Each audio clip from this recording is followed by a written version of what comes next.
go ahead and get started. First of all, I'm Joni Parsons, co-creator of Rebel 11, along with Monica Smith, who is joining us right now. And Monica Huntsberry is on our advisory board and introduced us to Kelly. So thank you, Monica, for joining us as well. We created Rebel 11 about 4 years ago. And we had originally had events in here in Seattle, in-person events. And of course, all of that changed in March. And since then, we've had about 80 online events. Our goal is to have edgy, informative, and fun conversations for women across the globe. So that brings us to today. So one of the things that I feel that's happened during this time is it's brought us inside.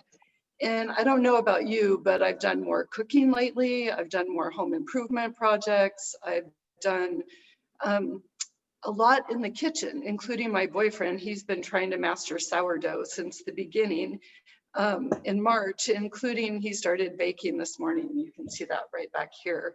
But that brings us to today. I even started making pickles, which is not something that was even in my periphery last year.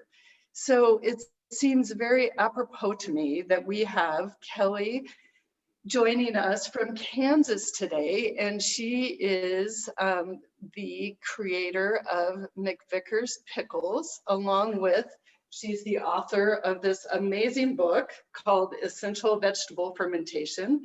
She's joining us from Kansas today, and I can't welcome you enough. I'm so excited for today, Kelly. Thank you so much, Joni.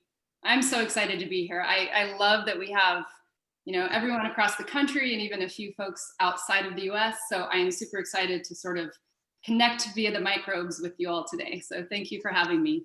I love that analogy. So first of all, you are in Kansas, and I would love for you to tell us a bit about your story. Sure, yeah. So I was born in Dodge City, the Wild Wild West. And I grew up in a family of farmers on both sides. So on my dad's side, my grandparents had a wheat and cattle operation out in Western Kansas. And it was very much infused in me, the sort of canning, preserving tradition, because those grandparents lived about 20 miles from the nearest town. And that town was like, I don't know, about 1,000 people. So calling it a town was even a stretch. So my grandma was really, really adept at canning, pickling, preserving things, stretching $1. My mom always said she could stretch $1 and make it look good, better than anybody else. And so certainly was never something that I thought I was going to do professionally. It was just, I did 4-H, I entered jams and pickles and things in the county fair, but I was the most adventurous one. So I kind of got out of Kansas, lived abroad, studied in other places, but I found myself coming back to the sort of soothing aspect of the process of putting things in jars. I find it really comforting. And then I'm sure you can relate, Joni, as you do a lot of canning and things like that too. When you have something kind of stockpiled in your pantry, it just makes you feel good. It just makes you feel like, okay, I'm set, I feel comforted. And I have never been a doomsday prepper mentality. That's never been my approach. But I think there is something psychological that just makes us feel a little bit more comforted and tucked in when we have things preserved. So yeah, all that to say, it was very much a hobby. And as I started my career, I was working in the nonprofit sector. And I worked for about 8 years as a development officer, raising money for women's human rights around the world. And that was great work. The sort of meaning of it was important to me. But at the end of the day, I was really just sitting at a desk, writing grant proposals, writing reports, and feeling really detached from any tangible outcome of my work. And my brain started going back to these kind of home crafts. I started doing more canning, and everybody got jams for Christmas a couple years in a row. And it was really just kind of a comforting hobby level. Mm-hmm. And then I really found myself at this crossroads where my own sort of organic personal evolution was taking me towards more tangible things. And I was living in San Francisco, where there was such support for small makers, local markets. People were really seeking out products that were made sustainably and locally. And so I found myself in this kind of perfect point of where I was at personally and where the market was at. And so that kind of led the hobby to become obsession, to become full-time job. So you started out at the farmers markets, right, Kelly? Mm-hmm. I started doing farmers markets, and also I'm not sure if folks are familiar with the Maker Fair. That's Why don't you talk about that a little bit?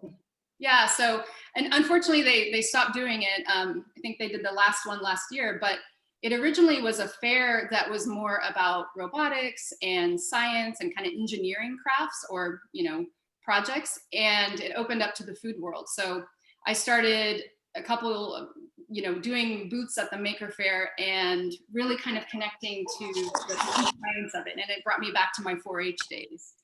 And so that's how I started. It was just kind of, setting up a table, selling pickles, literally on the sidewalk of San Francisco sometimes. And then from there it evolved to getting into stores and kind of establishing more as a wholesale business. But so when you were at the farmers market, though, you started entering in awards, and tell us about that experience, because I think you were a big award winner. I was, yes. And I actually have to credit my grandma for that. I took after her. She was a state fair champion in the Kansas State Fair with her, I think it was like her strawberry jam or something like that. But yes, there was a thing in Oakland called the Eat Real Festival, which is an amazing festival with all kinds of small food producers and just a great place to go taste, a rainbow of flavors. And they had a home, a DIY contest where you could enter, pickles, mustards, things like that. And kind of on a whim, I entered 3 of my products. And this was kind of right before I had started doing it professionally. And they all got first place in each of their categories. So I was like, okay, I feel a little wind beneath my wings. Like this is going fabulous. Yeah. There's a really cute picture in one of the videos that's on Kelly's website at McVicker's Pickles that shows her grandma winning the awards and Kelly side by side. It's so sweet. So thank you for sharing that story. While we're talking about family, I just want to, can you tell about the story about your grandpa saving your first canning project? I would love for you to share that. Yes, yeah. So one of my canning projects, I might have been like 12 or 13, was to pressure can beets. So I had these jars and jars of, just beets in a little bit of vinegar liquid, preserved in, glass jars. And I entered them in the fair, and, I assumed that they had just been eaten and, none of them still existed. Well, about 7 or 8 years ago, when my mom was cleaning out my grandpa's house to move him from his home into assisted living, she pulls out this little jar, and it's like Kelly McVicker, Reno County 4-H Club. And it was at that point, like 30-year-old jar or something like that. This is kind of, I come by this naturally because we always make fun of my mom for keeping things well beyond the expiration date. She doesn't think that that's like a real thing. It's just sort of a suggestion. So it's just so funny to me that my grandpa, one of his prized possessions was this like completely inedible, murky jar of beets. And if you looked in my fridge right now at home, you would probably, maybe not quite that old, but yeah, I've definitely followed in the family footsteps on that. I love that story. So getting back to your passion to entrepreneurship, will you tell us some of the things that you've learned? You started the company at 33, so that's really young. And what was that like to quit your job and all of a sudden be an entrepreneur? Yeah. Well, for one, I had sort of baby stepped it. So I was doing the sideline, kind of setting up card tables here and there on the weekend while I was still working full time. So I had a little bit of transition period. But honestly, I got to a point that I kind of saw my future working in development and nonprofits, and I saw the jobs I could get ahead, like where I would go in the next level. And it didn't speak to me. It didn't make me feel motivated to continue on that path. And so I think it was one of those things where I was lucky to not really, ignorance is bliss. I was lucky to really not quite know the level of work and challenge I was getting into. Mm-hmm. And then once I did, I was also, I think, able to adapt a little bit and take it from just being a product-based business to adding on a little bit of education and then kind of doing more, teaching and writing, so that at the end of the day, I wasn't trying to make my full income jar by jar of pickles, because your margin on a food product, even if it's, the most expensive pickle on the shelf, is still going to be really small. And so I kind of had that awareness early on, growing slowly, that I needed to have a couple different income streams.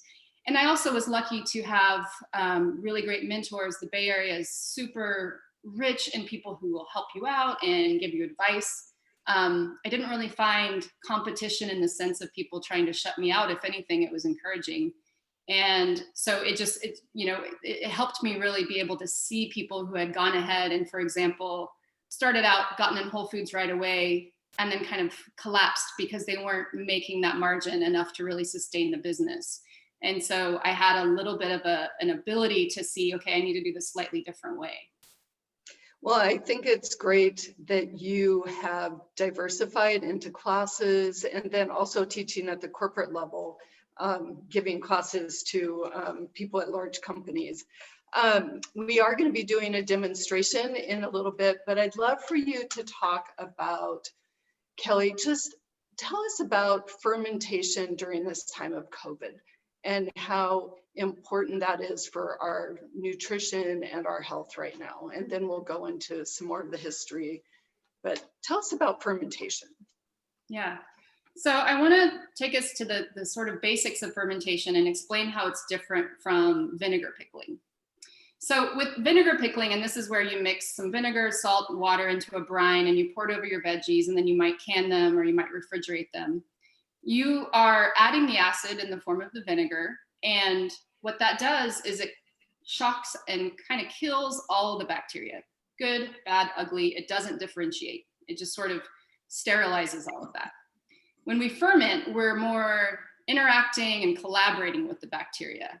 We don't add any acid.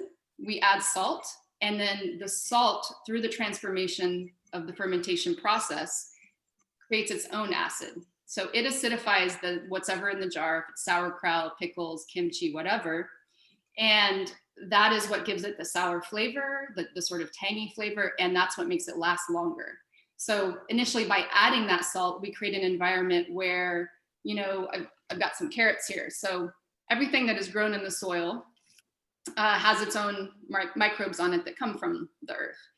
And when we add salt, it does a really good job, if we add the right proportion, of suppressing the bacteria that would cause it to rot and spoil and decompose, and allows the acid-loving bacteria, the Acidophilus, Lactobacillus, and some of those to really thrive. So we're manipulating, creating a little ecosystem in the jar where the quote-unquote good bacteria are happy. And, so I wanted to start with that. But I feel in the time of COVID right now, the idea of, wanting to interact with the microbial world might sound a little scary, because we are, sanitizing, sterilizing, almost doing everything we can to prevent that interaction. Right. But I think that's exactly why it's a perfect time to do it and to keep this in mind, because bacteria is not good or evil. It's within us. It's how we exist. We are part of nature, and it's part of us. So to differentiate and to try to, create some sterile ecosystem inside of ourselves, it's not realistic, and it's not what we are.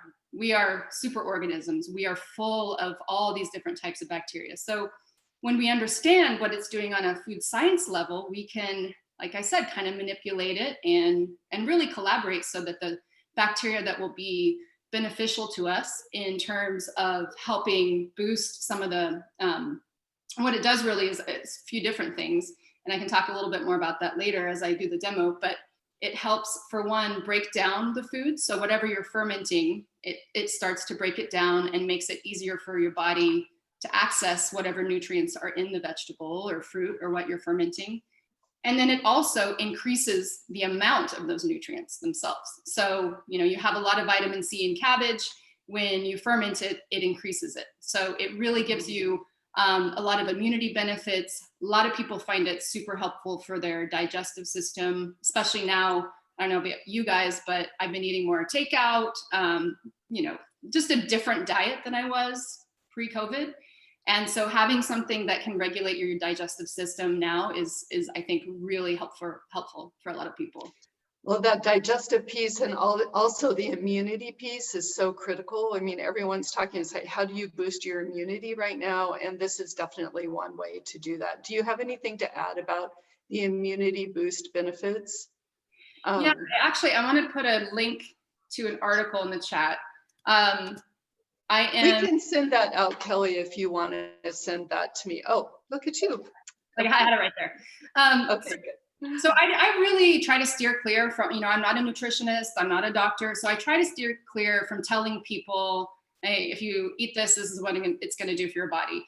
But there are some really interesting studies that have looked at immunity specific to COVID. And that's the link that I put in there, which is essentially, talking about areas and countries where people tend to eat a lot more fermented foods. They've documented a correlation in lower infection rates of COVID. So that's one thing to just look into and kind of draw your own conclusions. And in general, I would say, yeah, it makes it easier for your body to access. So it increases the nutrients, it decreases the amount of effort that your body has to go through. And I'll also say that we're all different. So if I eat a cup of sauerkraut or a few tablespoons or something, it's probably going to do something fairly different to my body than it might do to yours. So that's where I feel this gives us a lot of individual power, because it's not one supplement, it's not some medication that you're taking. It's really a way to kind of slowly introduce fermented foods into your diet and see what happens to you and kind of see how your body reacts. And I think it gives us more agency and power when we're creating it, as opposed to just pulling something off the shelf. And fermentation, that's a perfect lead into fermentation, has been around for eons. And I would love for you to give us a short history lesson of fermentation, and then we'll talk about how to do it. So why don't you give us, I think it's just so interesting. It's something that I learned in the last couple of weeks doing research on you and fermentation. So a little history lesson would be great. That was something that when I was writing the book, really found fascinating too, because I'd heard all sorts of different stories about the first fermented foods. And depending on sort of who's writing the story, you will hear that, for example, camel herders and people who had were traveling long distance in northern Africa were actually the first to discover yogurt or kefir, kind of a soured milk. And that's a very different fermentation than we're doing today. But essentially it was discovered by accident, because they were storing milk in animal skins or made of like a stomach of an animal or something like that. And that activated it. The microbes from the animal skin activated the milk that they were storing in there. And then the agitation of being moved helped curdle it. And at first, they probably, who knows, the first person that tried that was probably like, oh no, we ruined it. But it lasted longer. And once they got used to the flavor, they sort of realized that they had something on their hands. So, that's one example. I think I would say in the earliest examples that they found residue of something fermented was in China. And I forget however many, hundreds, tens of thousands of years ago it was, a very long time. And so fermentation as a process, if we think of it as an umbrella process, is involved in winemaking, sauerkraut, the yogurt, kefir things that I mentioned. So it's really a sort of a process that can be a scientific phenomenon that happens naturally, that humans in different places and at different times started to notice and started to realize, if we replicate these conditions, we get these results. And so that's kind of what I think is one of the beautiful things that links us to the ritual of it. Because before we had microbial theory and we understood anything about germs, folks were just realizing, if we observe these rituals, if we treat the cabbage in this way and soak it for this long, this happens. And so it wasn't superstition, it was actual science, but not really understanding the science behind it. It developed a lot of beautiful ritual around it. There's some Chinese books that are several thousand years old that talk about, you must pick the cabbage under a new moon, and it must be fermented at a certain time, of year, and all these types of things. And all of that to me now is really kind of people, an example of people taking all the information of their environment and trying to figure out exactly what was happening.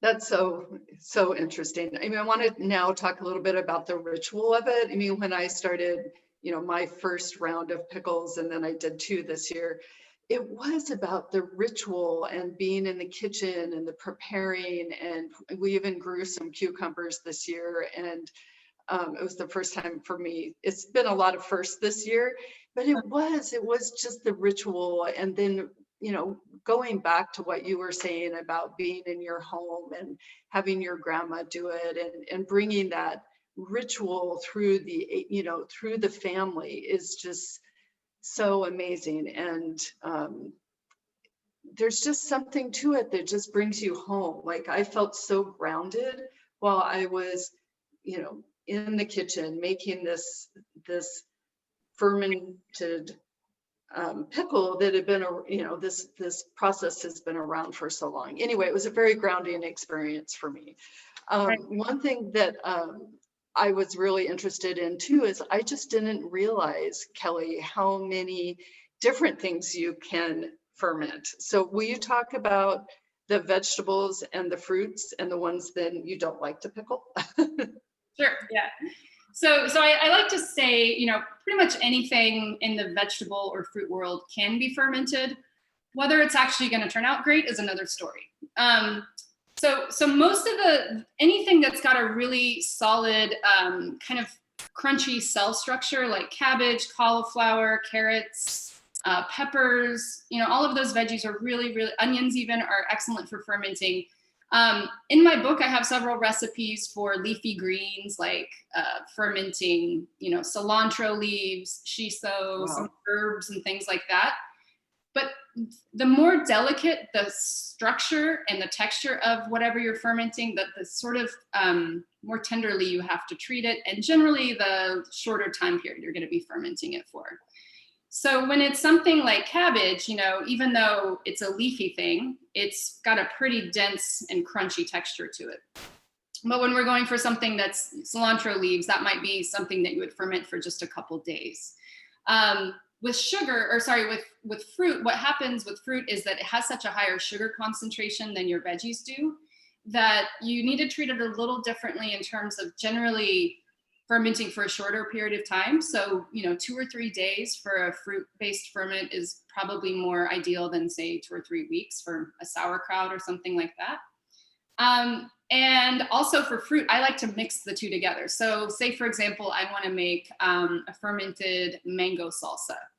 I would also include peppers, onions, maybe some garlic, some other things. So it's not all of that fruit, and it's not going to go into alcoholic fermentation, because that's what happens when you have a high concentration of sugar, is it sort of just goes right to alcoholic fermentation and skips the lacto-fermentation process. So it is a little bit of a dance. And I think it's one that, I have a lot of recipes in the book. They're all actually vegetable based, but it's the best thing to just get your hands in it and try it yourself, because once you do, you might find, what is too sour for me might be perfect for you, or for what's too fizzy for you, or tastes a little bit too, getting in the alcohol category might be great for somebody else. But in general, yeah, things like cabbage, cauliflower, carrots, even for fall right now, as we're getting into the fall season, I love to do a little bit of apple in with my cabbage ferments. So I'm going to show you when I demo a little bit later, you could do some sliced apple to add a little fruit to it. The one thing that I haven't done great with is kale. For whatever reason, I've never fermented a kale that I liked. So that's terrific. But persimmons is one of your favorites, right? Yeah, I have done a really lightly fermented persimmon where you leave it on the countertop for about a day with, pretty light salt ratio. And then I love with persimmons to add clove, star anise, a little bit of cinnamon, kind of those fall warm spices. They pull out because persimmons have a bit of a mild flavor. So when you bring out those spice flavors, it kind of enhances all of that. But persimmons are also great for vinegar pickle. And I have a recipe I can share with you later to follow up. That's, it's a beautiful, not fermentation, but beautiful fall recipe too. That's terrific. One of the things you wanted that we had discussed talking about is the importance of soil health. And before we get into the demonstration, can you talk about that a little bit? I know that this is a hot topic nationally and internationally about soil health and regenerative agriculture. So why don't we talk about that and the importance of having good soil, either, on your property or from people who you buy from? Absolutely. Yeah, I mean, it's all completely connected. So, when we choose our wine, people have become aware of the term terroir, which means, sort of the characteristics that the soil and that location lend to the wine. Grapes grown in France are going to taste very different than grapes grown in a region of California. And the same is true when we think about our soil in general, and especially about when we're fermenting, because when we ferment, we're really trying to bring the microbes, or we are bringing the microbes that are still existent on the veggies into the mix. So, and again, I know sometimes people are like, well, I'm trying to get all the bacteria off my veggies when I wash them, but that's not the case. I mean, you wash it in water, or even a little bit of veggie spray or something, which I don't recommend. I just always use water. But it's a living organic matter. It's always still going to have a little bit of the microbes on it. And that's why I don't peel my carrots. I just keep the skin on because I want to keep a lot of that. That's where most of the beneficial microbes live. So it stands to reason that the more diversity, the more complexity, the more actual good organic matter you have existent in the soil, the more of that biodiversity is going to be transferred to the microbes and transferred to the veggies that you ferment. I've been really encouraged lately because growing up with farming family, like I said, in Western Kansas, where they mostly farm wheat and soy and milo, it's never really connected to me with like the sort of organic farming that we talk about and we hear about more in California. It's sort of been like two different things in my mind. Like there's Kansas farming and then there's, this other thing. Monocrops in California. Right. Right. Yeah, we got a lot of that too. I think I sort of romanticized California before I moved there, and then I got educated. But anyway, what I'm trying to get at is right now I've noticed that people are using the same language. So my dad subscribes to a magazine called Kansas Farmer, and I picked it up, and we're reading about what type of new machines are being used, what types of new fertilizers are being used. But they're talking about regenerative agriculture. And these are not talking about in any political terms or trying to sort of, convince anyone. It's just farmers, this is the language that they're using. And so it just really encourages me because it feels like there's less of a divide in that area. And there's more awareness that literally getting down to the roots of the soil and what's in there, and then going from there leads you to the same conclusions and the same outcomes, that the more diversity you have in that soil, the more health that you're getting in the food that grows in it. Okay, so talking about health, let's get to that demonstration. And also I just want to mention that Kelly is going to be giving away her book and then a pickle spicing kit. So yes. Why don't you show that again? So this is the book. I'm going to give away a copy of the book, which is called Essential Vegetable Fermentation. The book came out about 4 days before California went into lockdown. So, I didn't get to do any of my book tour, but the benefit was a lot of people were stuck at home and were suddenly, oh yeah, I should probably learn how to pickle and ferment and do those things. So it actually turned out okay. So I'll be giving away a copy of the book and then a whole kit, which includes the book and then my little pickle in place kit, as I call it, which has a bunch of different spices that you can use, garlic, it's got some pickling salt, which I'll talk about in a minute, and it's got my pickling spice blend, my house blend. So you get all of that. That's so nice of you, Kelly. Thank you so much for doing that. Oh, yeah. So with no further ado, let's get started on the demonstration. And if you have questions, go ahead and put those in the chat and I can ask those questions to Kelly while she's doing the demonstration. So I'm so excited for this. I've got my cabbage and carrots and onions all lined up to do what you're doing right after this session. So excited about that. Okay, can you guys see my little That's good. setup okay? Yeah. Yes. Okay, I'll try to be down here so you can see me too. Okay, so this is where we really get to get hands-on. So if anybody's following along, make sure your hands are clean. You don't need to put on gloves. You don't need to sterilize anything. You know, we're just starting with a clean, reasonably clean environment. So I've got 1 head of green cabbage here, and you could also use red cabbage if you wanted. It takes a little longer for it to break down. So green is a little bit easier to work with, but either one is good. And this is just the plain green cabbage, round cabbage. If we were making kimchi, I would recommend using the Napa cabbage, the more long conical type, but this is the way to go for a good classic kraut. And that's what I'm going to be showing you today. Okay, so starting with the cabbage, you want to take a good sharp knife, make sure it's, you know, fairly sharp. And if you have a base, mine has a base that's a little wobbly. So I'm going to slice off a little bit of that just to make it safer to cut, make it a little more sturdy for me. And then as best as I can, I'm just going to try to slice it directly down the middle. So slicing it into 2 more or less even pieces. One sec, let me fix this a little bit. Okay. Then once we've done that, you'll see there's, I don't know if you can see it very well, but there's this kind of V-shaped core. That's one part that's really not gonna break down very well in the fermentation process. So we're gonna cut that out. So for each half of your cabbage, just take your knife and do kind of an angled slice. Pop that core piece out, and you can just set that aside.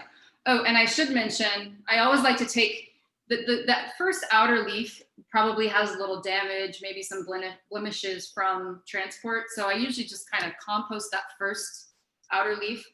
But then after that, you have 1 or 2 layers that might be a little thicker, but still are in good shape. Go ahead and peel off 1 piece, 1 good sized piece, and save that, because that's going to help us pack our cabbage or our sauerkraut down under that in the jar when we get to that point. Okay, so if your cabbage is small enough, now you should have, once you cut out the core, you have like a little Pac-Man cabbage guy. So if it's small enough, you can just start from there. I always feel a little more comfortable going again into quarters. So take each half and just slice it again into quarters. Makes it a little bit more manageable to work with. I'll never look at cabbage the same without seeing a Pac-Man now. Right? So someone has asked, I've heard this too, that there's a mason jar shortage, and she was wondering if it would be okay to reuse her glass jars. Yes, it's so annoying, this shortage. Everybody's like grabbing them up. So yes, so save your pasta sauce jars, you know, salsa, whatever you're getting in a jar that has a tight fitting lid. That is perfect for fermentation. You really don't need to have this 2-piece mason jar traditional lid for this. That's really important to have it that way for canning. But for this fermentation process, we're not doing any water bath boiling. We're not doing anything like that. So yeah, just a pasta jar, pasta sauce jar. Even if you have a Tupperware or something plastic, I mean, I don't love to use plastic because I just feel better not, you know, putting acid and things that might leach any plastic into my food. But if you have a nice food grade container that's made of plastic, you could use that. But yeah, just make sure you wash your jars out safely, you know, with a little, what I will often do is a little bit of white vinegar rinse, because that's a good way to get anything out of the jar, but you're not adding like, you know, any artificial chemicals or things. But yeah, leftover jars are great. And I sympathize because I had to ship out 30 boxes of pickling kits, and it was a struggle to even get that many jars in San Francisco. So the shortage is real. I know, and I know that there's some jars for sale on Amazon, but they're definitely being your price gouged for sure. Like so, $50 for a dozen, which is insane. Yeah, it's ridiculous. Makes me wish I had stocked up, you know, last year, but you can only. I think I'm going to plan to do that this year. Stock up when the resources are ample. Right. Yeah. I know. I like every grocery store I've been in since I've been on the road. I'm always like, okay, cruise the canning aisle, see what they got. You know? But yeah, it's pretty much everywhere as far as I've seen. Okay, so I've taken just a quarter of the cabbage and kind of ribboned it into these shreds. So I'm gonna add them to a bowl. I'll grab my bowl over here. So as you're cutting through these quarters, just add the cabbage to a big bowl as you go. And if you have big pieces, sometimes you get these big rib pieces that are, a little bit thicker. You can either chop those up a little finer, or I usually just break them with my hands, kind of snap them and add them in there. It's really personal preference. Sometimes I know like a classic German sauerkraut is very, very finely shredded. You can use a mandolin to make a really fine shred. But I kind of like to have a little bit more texture variation in mine. I like to have a little crunchy piece and, a little smoother piece. So I don't get too particular about mine.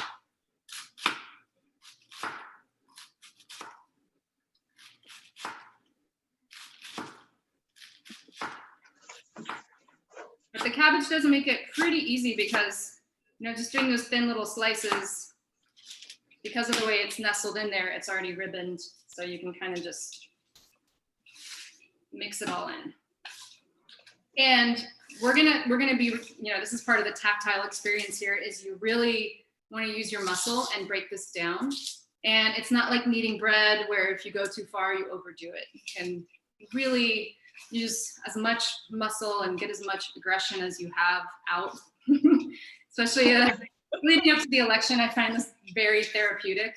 Very therapeutic. There was a book that came out, I think earlier this year, called Rage Baking. Has anybody heard of that? I have not.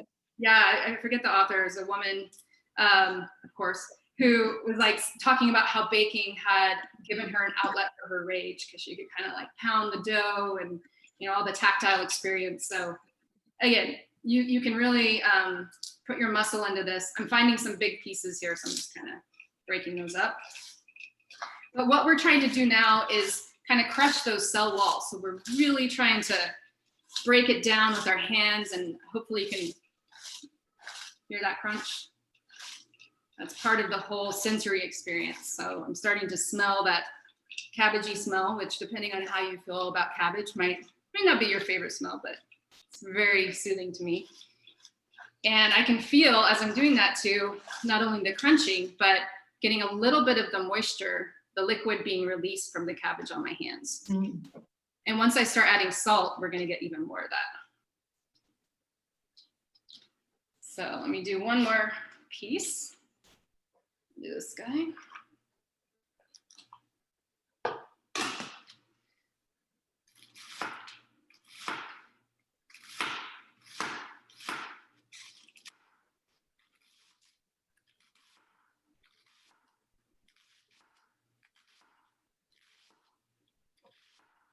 And if your piece is fairly wide, or even if it's not, you can always, once you've cut it, you can go down again and slice it down the middle to make them a little smaller. A bit easier to break down.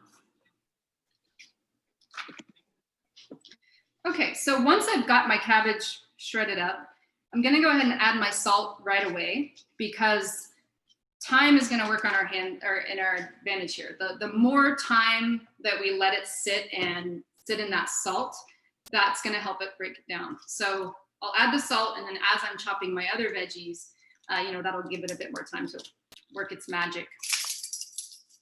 So it's kind of two things going on here. I'm gonna add about a tablespoon of salt to start. So if you guys are following along, if anybody is doing this at home, don't do more than a tablespoon to start out. If you have a medium to large size head of cabbage, tablespoon of salt is a good starting point. You can always add more, but obviously it's hard to take it away. So I've sprinkled that salt, and I'm really just, again, getting my hands in there, getting it crunchy, working it in. And this is, after a minute or so of doing this, we get to what I call the body scrub stage. This is where it's gritty. I have a lot of moisture on my hands. So hopefully you can see they're kind of shiny, but it's gritty. So it kind of feels like a salt body scrub that you would put on the spot. That's what it Kelly, is there a type of salt that you would recommend, or a specific brand? The main thing is just that it should be not iodized. So Okay. any table salt that is not iodized, I brought mine with me that's just a Morton canning and pickling salt. So it's a very fine grain, but it doesn't have iodide added to it. The reason for that is that iodide is antibacterial, so it could inhibit the fermentation. Got it. Thank you. Yeah, I'm at my brother and sister-in-law's house. They have like a sea salt here. That would be fine. Just whatever salt you have, just look and make sure it doesn't have iodide added.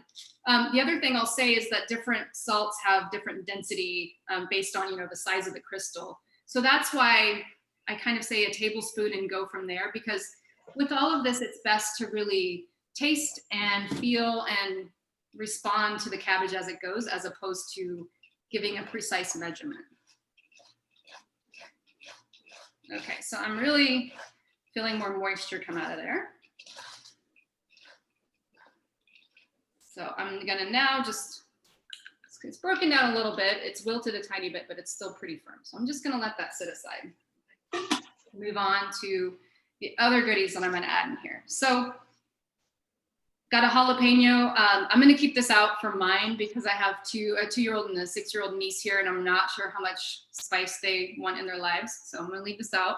But you could put, like, if you wanted to add some little thin jalapeno slices to make it a little spicier.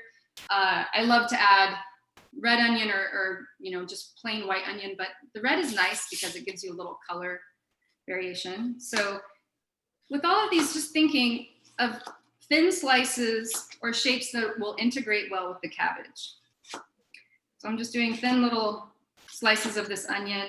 Probably about 1/4 to 1/2 of an onion is plenty, really depending on how much onion flavor you want in there. You could leave it out completely if you don't care for it. Just add that on top. Kelly, does most sauerkraut have onion or not? It's not, I wouldn't say it's like a classic, most of them, but it's definitely, I'd say it's a traditional variation on a classic sauerkraut. Okay. Really just depends on if you like that flavor. Same with the garlic. Traditional sauerkraut doesn't tend to have much garlic, but I'm gonna just take one clove that I have here, mince it and add it in because I like a little bit of that extra flavor. And then because this is fall season and we're talking about also fermenting fruits and things like that, I have a Granny Smith apple that I have here that I will add maybe like 1/4 of it. So I'll just cut off a piece. And just like I was doing with the onion, try to slice that into thin little slices that will integrate well with the cabbage. If you had a box grater or food processor and wanted to do a thin shred on this, that would be excellent too. But you want to use a crunchy apple. You don't want to use like a is it Red Delicious? The one that's like really mushy. Really, yeah. Nobody likes those, do they? No. Yeah, Fuji, Granny Smith, like any tart kind of crunchy apples will be great for this. And because this process, because the fermentation process metabolizes the sugar, so that's what the bacteria does, is it goes in and sort of consumes the sugar becomes its food, and that's what it converts into the lactic acid and the carbon dioxide that makes the sauerkraut fizzy and kind of effervescent. Adding a little bit of apple is essentially like we're feeding it, we're adding it more sugar, so it's going to be a little bit more active ferment. So I'm just pointing that out because anytime you're adding fruit or a bit more sugar content, you might be shaving a day or two off of the ultimate fermentation time because you're just kind of activating it with more food. So okay, got a little bit of apple slice in there. One more last thing I would do is just 1 carrot. This gives it a nice, again, a little bit of sweetness, more sugar, and you get that nice color in there. So if you had a grater, grate it up. Otherwise, I'm just doing these thin little mini slices.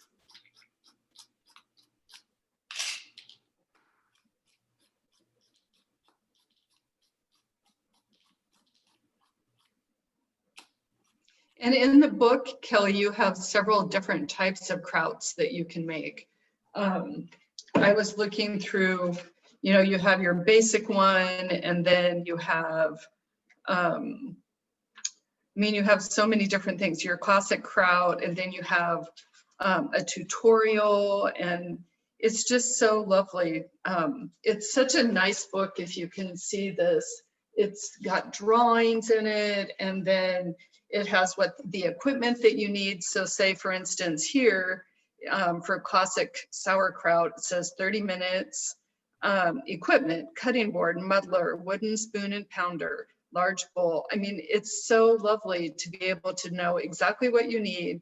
And I really appreciated this when I was using your book to make the pickles, Kelly. So I love it. It's just simple and easy to use. And like, for instance, with the classic dill pickles you have here, it's like how not to mess up your first pickles. So I read that quite a bit.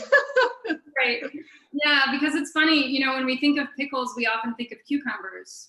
Or that's kind of the classic one, but cucumbers can be some of the more tricky vegetables to ferment. I forgot to say that earlier when we were talking veggies, because they have a really high water content and they're pretty tender, you know, even a day or two out of the ground, they start to wilt and break down. So yeah, that's why I included that, how not to mess it up, because I mean, I tell you guys, I messed up the probably first like 5 to 7 batches of fermented pickles I made.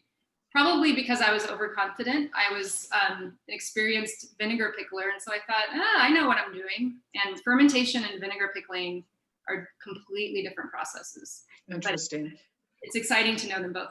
And I saw that somebody in the chat mentioned the National Center for Home Food Preservation. I would just point that out as an excellent resource.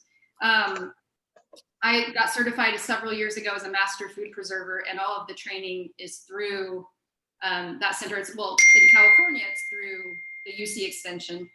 But the difference between just being, you know, a home cook or blogging about cooking or blogging about preserving and the Master Food Preserver program is that is all research-based, lab-tested recipes. So as a Master Food Preserver and through the National Center, you don't teach anything that hasn't been tested at, you know, when it was made, 6 months out, a year out. So it's the most, I would say, safe, you know, almost to the point of being restrictive, how safe all the recipes are. But that's a really good resource for starting out too. Or if you have questions, you know, if you've read something about, oh, you don't have to sterilize, or, you know, you can heat up your jars in the oven, or any type of thing like that, check the National Center, because they're going to be the ultimate authority on. Thank you for putting that resource up there. Also, we have a question. For fruits, do you have an opinion on fermenting blueberries and whether or not you can use frozen ones, Kelly? I have done fresh blueberries. I have not done frozen ones because the thinking would be that most of the active enzymes and bacteria would be deactivated, you know, through the freezing. I mean, some of it would probably still be existent once it thawed out, but I've never experimented with frozen fruit fermenting. So, you know, my advice is always give it a try. If it works, it works. But like do a jar and then see if that works, and try a small batch. Don't go like thinking you're gonna make, you know, holiday fermented blueberries for everyone and your first time out. So yes, try it small. But you know, that's a good point too, because fermented fruit does have kind of a funky, you know, boozy flavor to it often.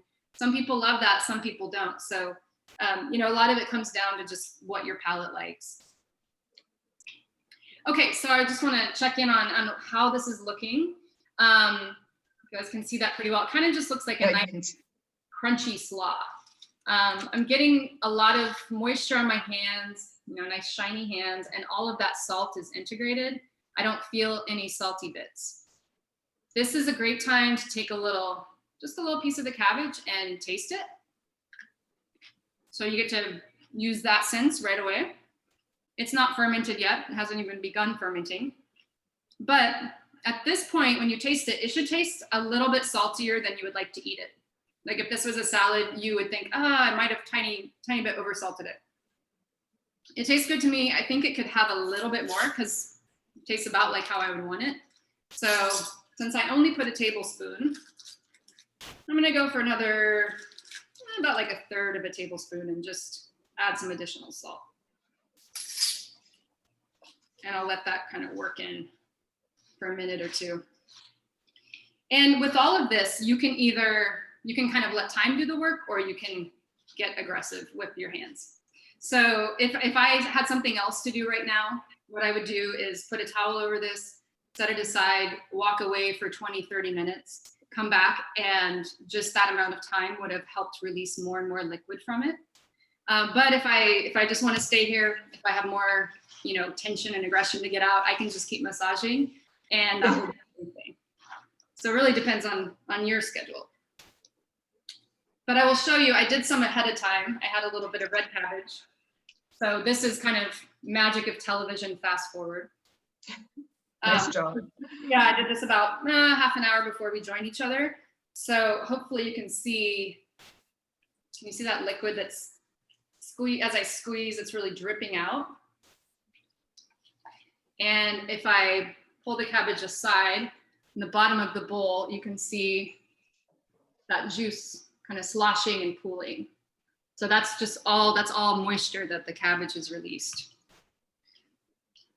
And this is much more pliable. It's easy to squeeze and break it down.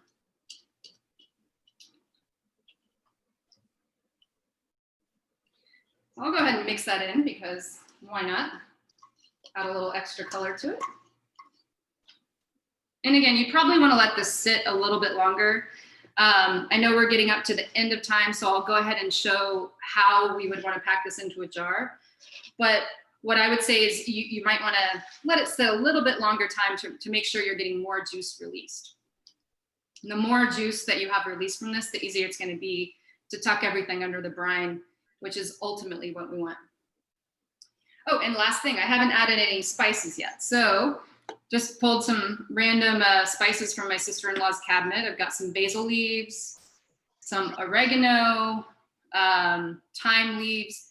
Any of the savory spices that you enjoy would be probably a good bet in here. You really can't go wrong with, bay, basil, thyme, cumin seed, fennel seed, dill seed, any of those.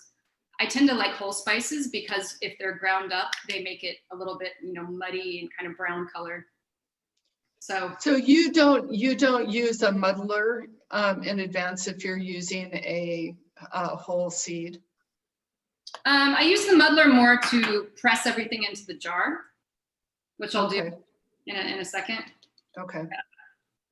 But you could, if you were using whole seeds and you wanted to just kind of crack them open a little bit, like black peppercorns or cumin, something like that. Yeah, that'll release a lot more flavor. You could also do, see over here, I've got my pickling spice mix. So if you are a pickler and you have a bag of pickling spice, you can use something like that. But for now, I'm just going to keep it pretty simple with a little bit of basil and oregano. And Kelly, someone asked about paprika. Do you enjoy that as a spice in sauerkraut? Yeah, paprika can be really nice because even though, it's a ground spice, which I just said I like whole spices, paprika is different because it gives it a beautiful reddish color. And I especially like a good smoked paprika. That smoky flavor will really give a depth. And so, with these, I say gravitate towards the spices that you gravitate towards it if you're making a stew or a chili or something. If you really love cumin and chili flake, that's great. If you really like more Italian, like, basil, oregano, that kind of stuff, that's an excellent blend too. Or you could go classic with, really the most classic would be caraway seed and maybe a little mustard seed. That's kind of more classic German style. So if I squeeze, I'm getting a little bit of brine. So I will show just real quick how to go about packing this in a jar. So if you, this is a quart-sized jar, but if you have a few smaller jars, you can just pack it into however many you have. And at this point, it's just a matter of grabbing your jar, grabbing a good solid handful, and a little bit at a time, pressing it in there. Yum, that looks so good. I want to come over right now. Just wiggle my nose to Kansas. Or should I click my heels together? Yeah, that's how we do it here. Yeah, but you might look like you're getting it really full, But once you start, this is where I'm using my muddler, or if you have a Okay. wood spoon or anything with a long handle, you can just start, pressing and packing it down. But you really want to press it and get any air bubbles out of there. We're trying to pack it as densely as possible and ultimately get that liquid to rise up to the top. Okay, so it's because someone just asked, you squeeze out the liquid before you put it in the jar? No, I just kind of grab a handful and whatever liquid is in there that goes in the jar, I'm gonna definitely take all the liquid that pools in the jar and pour it over the top. Okay. That becomes the brine, that becomes the juice that we want to pack this in. And then how long will the ferment last and be edible, Kelly? Well, if you ask me or my mom, probably about 2 years, but Or 20? No, just yeah, kidding. or 20 years, depending on if you're asking McVicker or somebody else. No, so I would say this one I would leave out to ferment at room temperature for anywhere from 3 days to 2 weeks. And I know that's a really big range, but with fermentation, it responds so much to the environment. So the more, the warmer it is, the more quickly it's going to ferment. A certain amount of light will do something to it. So the best thing that you can do is keep it in a stable temperature as it's fermenting, just out on a countertop, away from, you don't want to put it next to your toaster or something that gives off heat or a vent or anything like that. And once it's fermented, once you've tasted it after a few days, then you put it in the refrigerator, which doesn't stop the fermentation completely, but it slows it down to a much slower pace. And then at that point, it's acidified enough that it should last for 6 months to a year if it's kept under refrigeration. But it depends because over time, the texture will get softer and the flavor tends to get more intense. So while it's not likely to spoil and make it, like moldy or anything, it might get mushier. It might get so fermenty that it's past the point of where you enjoy it. At that point, I would use the brine to mix into stews or, maybe consider it more as an ingredient to add flavor, but less likely to be just snacking on it out of the jar when it's at that super. It's so interesting because you would never, I would never have thought before I got into like reading your book that you could leave something out for 2 weeks to ferment. Yeah. So thank you for letting me know, or all of us know that, because it's almost counterintuitive. It is, yeah, and I think we've really kind of overcorrected. We used to not really understand anything about microbes, and now that we do, we've become a little bit too scared. And things that are left out at room temperature to ferment, one, it's very salty, so that salt is doing a lot of protection. But two, immediately as it starts to ferment, the acid level comes up, and it's making the acidified, which also protects it. So I know it seems weird to just put, raw veggies out on your countertop, but within a couple of days, they're really not raw. The fermentation process is breaking them down and changing everything inside the jar, inside the little ecosystem. So I know we're at the very end of our time, and I don't want to miss the giveaway part, but what I've done is just taken, remember that leaf that I talked about, saving a healthy leaf from the outside? You can tear off 1 or 2 pieces of that and kind of tear it to the size of the jar that it will fit down in there. And that's going to be a nice little cap, because what we want is everything to be packed below that brine, below that liquid that's come out of the cabbage. So as I press, hopefully you can see, pull it a little closer, this liquid is rising up, not quite to cover the top, Okay. but it's getting pretty juicy. So the little mantra, below the brine, you're doing fine. You want everything, all the little bits, to stay below the liquid. Anything that rises up above the surface is likely to attract bacteria, and that's where you start to get a little fuzzy mold growing on the top. And Kelly, once you put the lid on, can you taste it and then put the lid back on? Yeah, you totally can. This is not like canning where we've created a vacuum seal, and once you open it, you're breaking that seal. The lid is just going to go on tightly and, again, left at room temperature. So let's say you want to taste it after 2 or 3 days. Just make sure you take out that leaf, using a clean utensil. Don't go putting your hands in there at that point, because any bacteria that's on your hands would be disrupting what's already going on in the jar. At that point, hopefully it's done a pretty good job of keeping everything in check. So if you put a dirty utensil or your finger, you're disrupting it. So yeah, anyway, clean utensil, pull out a little piece to taste. And if it tastes to you, it's still kind of salty and raw and not sour and funky enough, leave it out for more time. If you taste it and you're happy with it, then you can put it in the fridge. But yeah, it doesn't disrupt anything to open and close the jar to taste, as long as you're using clean utensils. And the other thing I'll say with that is, as I put the lid on, I'm just gonna put it on tightly. It's gonna build up a lot of pressure in this jar. Mm-hmm. And again, I would wanna wait a little longer so that I have more liquid. So after we get off the call, I'm gonna be pressing this down to make sure that liquid is well above the cabbage. So you don't use any additional liquid. You just use the liquid that was in the bowl. Is that right? Right. Now, if you have a cabbage that for whatever reason doesn't give you very much liquid, you could mix up a little saltwater solution, about like a cup of water and half a tablespoon or so of salt, and top it off that way. But it's much more ideal to really work into the cabbage and get all the juice out of the cabbage itself. I think the flavor comes out much better that way.